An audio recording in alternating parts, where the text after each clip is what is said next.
Next fight, a couple of evenly matched fighters as far as the record goes. Jeff Holmes comes in with a record of 3-3 against Dustin Canterbury, a kid from up north with a record of 6-4. Both of them have wrestling backgrounds, so I wouldn't be a bit surprised if this one goes right to the ground early. Well, I'll let you know right now. Canterbury's definitely a little bit more well-rounded. Holmes is a monster on the ground. His wrestling is phenomenal. He can go in there and hold Canterbury down for 3 rounds. He's going to get in there. But Canterbury is one of the toughest guys I have ever seen fight. I witnessed Canterbury fight a guy named Brad Conklin, who is one of the state's best guys in the division. And Brad did this guy one of the worst beatings I've ever seen.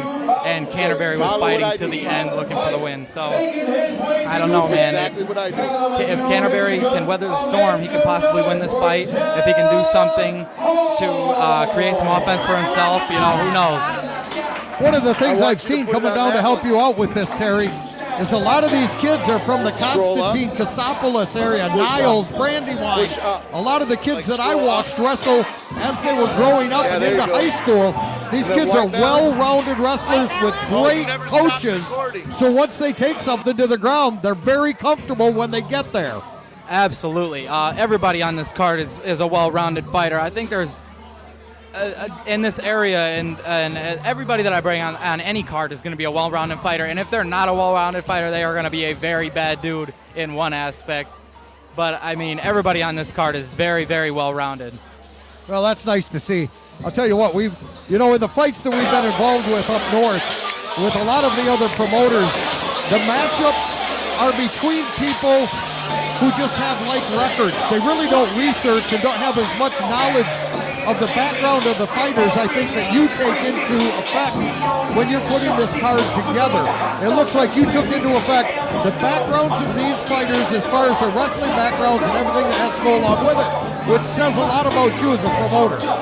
Yeah, no doubt. I mean, you got to do your research on these guys. You got to know these guys to be able to put this together. I mean, seeing that Jeff Holmes is 3-3 and Dustin Canterbury is 6-4, if Jeff Holmes had fought nothing but, you know, guys in off the street and he had a record of 3-3 against a guy who had fought all studs and was 6-4, this fight would be ugly.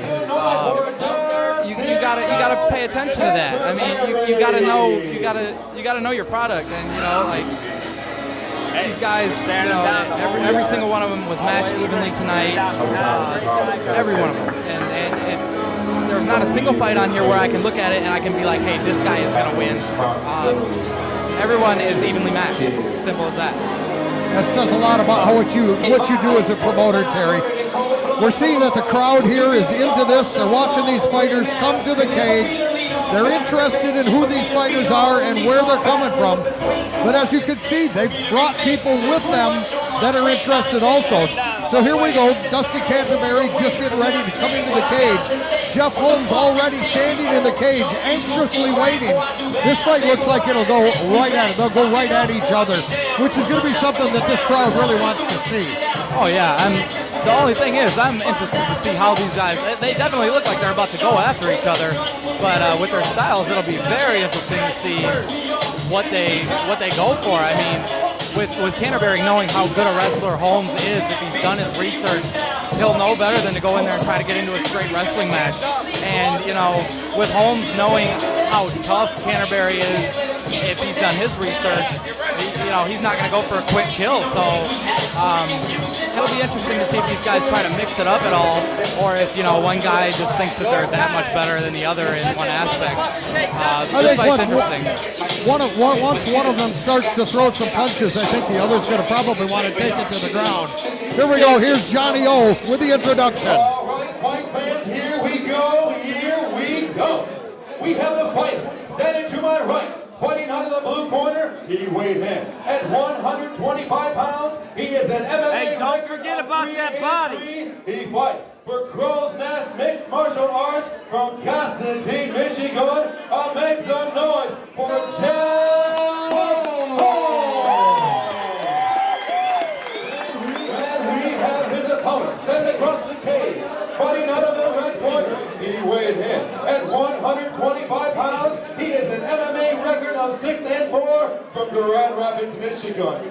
Make some noise for Dustin, the Irish Assassin, Canterbury.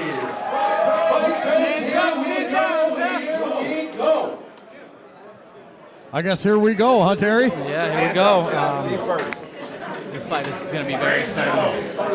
I'm not sure, but it looks like Jeff Holmes might be a little bit older than Dustin. Dustin in his early to mid-20s. Where's Jeff Holmes coming in? Do you have any idea? I believe Jeff Holmes is close to 30. We were actually making fun of a couple of guys on the internet. I'm only 23 years old, and some of these guys are in their mid to late 30s, and you know. Jeff Holmes is in his 30s though. He's close to 30 at least, because we kind of made fun of him a little bit. You can see the wrestling background already coming into effect.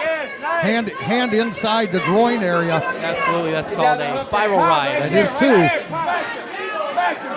I figured Jeff Holmes might try to do this, you know, grind him out, get in a good position, and not really go for submissions, but look to control positions and dominate, score points, win rounds. Holmes with a nice tight waist in while he's showing his knees, trying to get his boots in. Canterbury turtling up, trying to defend against him, getting his boots in. Yeah, Canterbury's definitely got to get him off the back. You know, he's in for a long night if.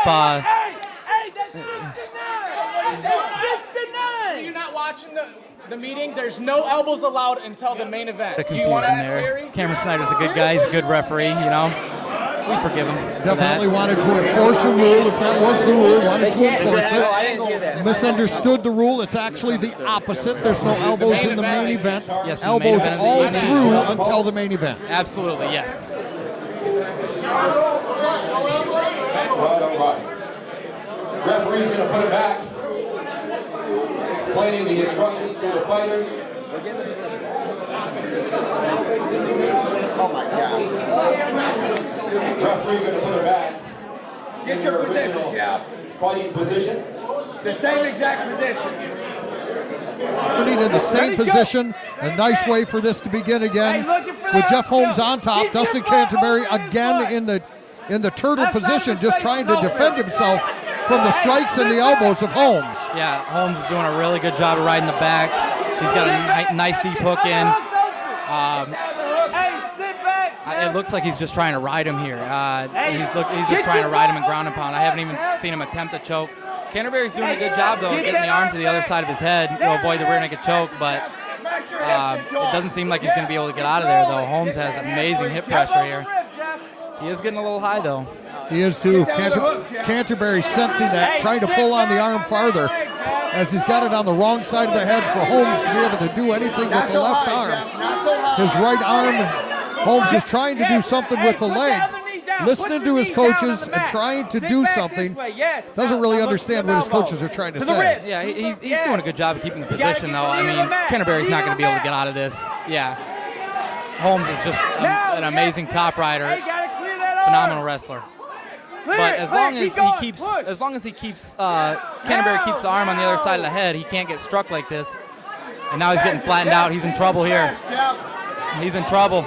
He's in big trouble. Oh man, Holmes looking for the finish.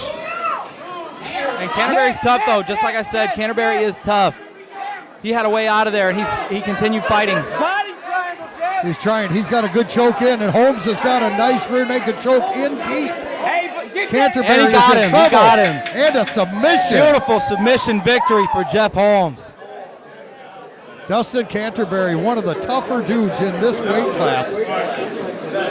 Yeah, big finish there for Jeff Holmes. Big finish. I've seen Canterbury fight plenty of times. It is very tough to finish him, and Jeff Holmes put on a clinic there. That was impressive.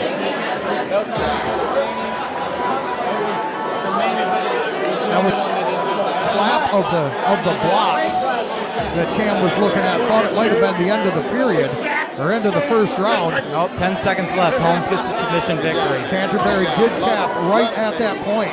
Holmes with a submission victory by rear naked choke. Impressive victory for Holmes. Especially in only his fourth win. That is an impressive finish. And the first two matches ending early in the first rounds, Terry. It's going to make for an early evening if the matches continue to go like this. Yes, sir. At our last show, we had an early evening, though. Everybody was matched up evenly. It was great fights. Guys were just getting finished. Guys came to fight. A round of applause for both of these fighters tonight. We have your winner, 2 minutes 53 seconds. seconds in a round number 1, resulting from rear naked choke. Let's hear it for Jeff.